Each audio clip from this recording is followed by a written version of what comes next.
When Columbus sailed west across the Atlantic, he didn't mean to discover another continent. Columbus was of the school of thought that miscalculated the Greek circumference of the Earth to believe that the Earth was much smaller than it actually is. Europe in this age was crazy for spice. Spice was the new trend that could make a man, or a nation, rich if it could control the trade. However, the trade route to the spice-producing nations like India was controlled by Muslim merchants who seriously marked up the prices. This meant that Europeans were desperate to discover the route to the east around the Muslims. Columbus, believing the world was far smaller than it actually is, felt that if one sailed west across the Atlantic from Spain, one would hit Japan in a matter of weeks, thus shortening the journey by months.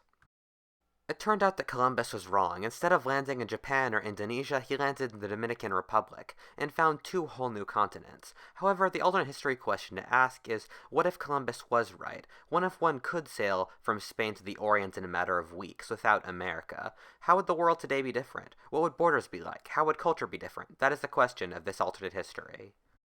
Before we start, I am aware that this radically smaller Earth would change science in many different ways. Earth's gravitational pull would be weaker, thus meaning the moon would never have existed, and the ocean currents would be completely different, thus changing the climate completely. However, this is a history channel, not a science channel, so let's assume the Earth isn't the same, except for the difference. Firstly, Columbus would not actually be the first person to discover the route to the Orient. In this timeline, the Vikings would pass Greenland and actually hit Siberia. They would hug Siberia's coast until they would hit Japan. In our timeline, the Vikings being far from home and only finding pre-Iron Age barbarians in America meant they turned back and didn't spend much time. However, in this timeline, with the Vikings being able to follow the coast pretty easily from Greenland, and finding the advanced culture of Japan pretty easily, would mean that they would want to stay and explore the region more.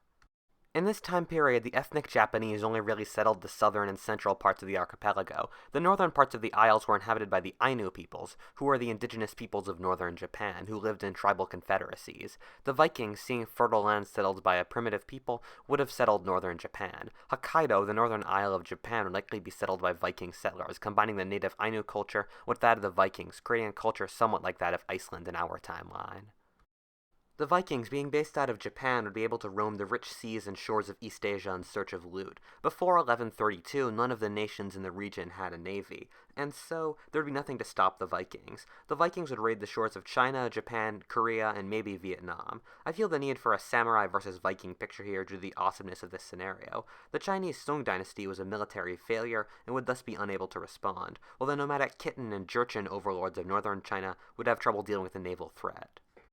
Europe had an enormous population explosion after the year 1000 due to better climate, better plow designs that could plow the thick clay soils of northern Europe, and more stability after the founding of feudalism. This was manifested in there being a large amount of European expansion in the early Middle Ages, be it the Crusades, the German and Scandinavian colonizations of the Baltic, the Reconquista, or the English colonizations of parts of the British Isles. In this timeline, some of this excess population would go west, across the ocean to the lightly settled shores of Siberia and Manchuria. In the West, we have the stereotype of Siberia being some complete uninhabitable wasteland of freezing bears. This is mainly true, but large parts, especially in the Pacific shore, are relatively habitable, and simply lightly settled because there aren't enough Russians to fill them. In this timeline, Western Europeans of many stripes, be they Normans, Vikings, English, or Frenchmen, would settle along the coast of Siberia or Manchuria, creating marcher Christian kingdoms. Early medieval Europe, being the aggressive cocaine-high teenager it was for conquest, would see heathens and wealth in China and probably declare a crusade on it to convert the Chinese. This crusade would succeed in the short run, with China in chaos because of the Khitan and Jurchen nomadic invasions, coupled with the Vikings. Also, Chinese armies had an Achilles heel for cavalry, with Chinese soil having trouble supporting good mounts. Thus, the Knights of Christendom might have initial success. However, the Chinese in the end would have the advantage in numbers, organization, and advancement, plus home field advantage, meaning the Crusades would be crushed in the end. In our timeline, it was easy for China to ignore the sea and foreigners in general. This was because China was surrounded on all sides by impassable deserts, jungles, mountains, or steppes. There weren't any major powers on the oceans who could threaten China from the sea, with the exception of the Japanese for a couple hundred years. China was simply so wealthy that it had no reason to trade with the rest of the world. This meant China never had a reason for colonies or taking cues from other cultures when they easily could have and become a major colonial power. This dynamic would be put on its head in this timeline. China would constantly be facing raids from Siberian Christians and the North Japanese, thus meaning they would have to build navies and protect their interests to survive. They would have to acknowledge China was not the only civilization. This would mean that China would actually become a colonial power in this timeline, with the foreign incursion forcing China remained on its toes.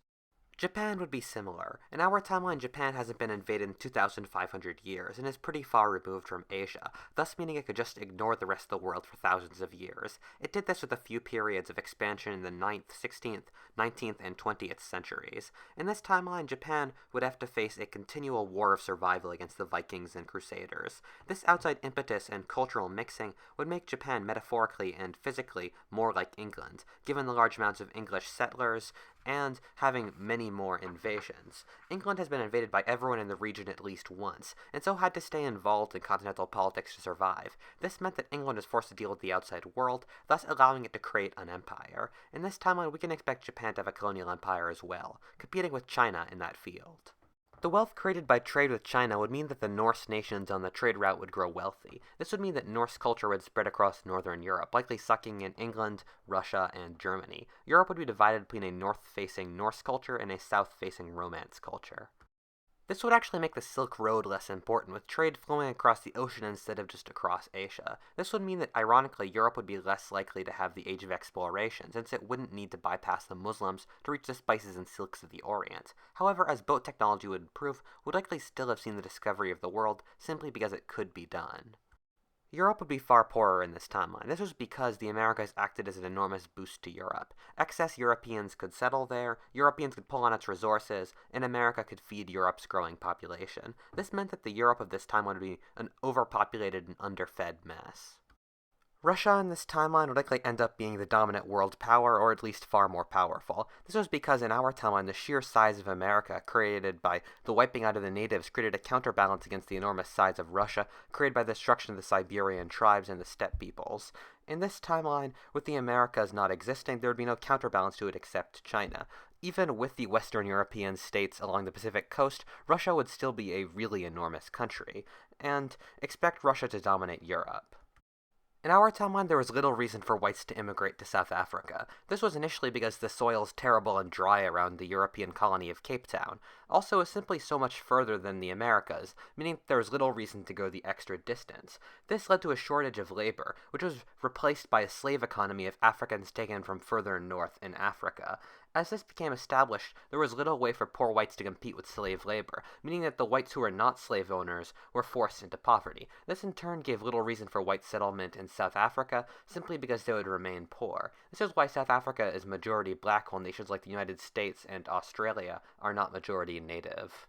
However, in this timeline of the Americas not being able to accept excess population from Western Europe would mean that there would be far more white immigration to South Africa. Without needing its labor, the native population would be killed in far greater number, like in America. Also, with more excess population, expansion north across Africa would be faster. Not having race conflict in a primarily slave economy would mean South Africa would be better able to modernize and become a modern power.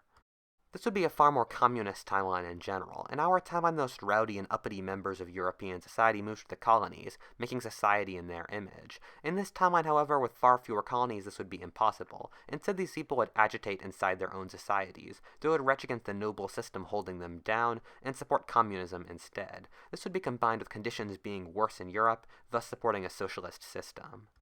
Also, the Industrial Revolution would be slower in this timeline. With population density being greater in Europe, it would remove incentive to mechanize with human labor being cheaper. Also, without the outsourcing of food production to the colonies, Europe would be less able to produce large industrialized cities. Britain and Germany's cities would have to be large enough to be supported by their fields. Also, there'd be less of a market to sell the productions of industry because the population of Europe would be poorer. What if Altist? Thank you for watching. If you enjoyed that timeline, please comment or subscribe, and please stay tuned for my next video. Thank you.